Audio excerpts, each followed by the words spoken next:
In today's video, I'm going to teach you how to create curved backgrounds in Figma.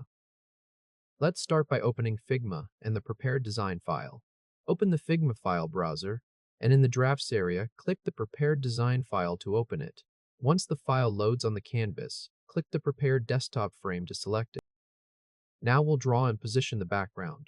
Press R on your keyboard to activate the rectangle tool. Inside the landing page frame, click and drag from the top left corner toward the lower right to create a new rectangle covering the area you want. With the rectangle still selected, look over at the right sidebar. Click the W field and enter the width you prefer for the background. Next, click the H field just beside it and enter the height you want the rectangle to have.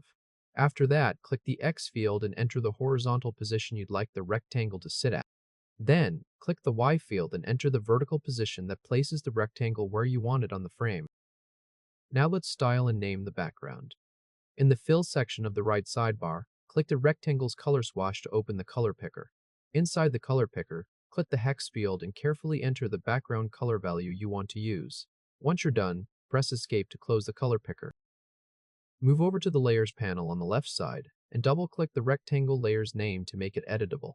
Type in the new name you want for the layer, then press Enter to confirm the change. Lastly, let's bend the bottom edge into a curve. In the Layers panel on the left, click the background layer to make sure it's selected. Press Enter to open Vector Edit mode. Then, in the secondary toolbar that appears, click Bend. Now on the canvas, click and drag the midpoint of the background's bottom edge downward by a number of pixels. Release the pointer when the lower edge forms a broad, smooth arc that looks the way you want.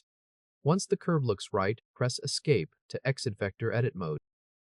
The upper part of the frame is now covered by one selected color of vector background, whose lower edge flows into a smooth curve.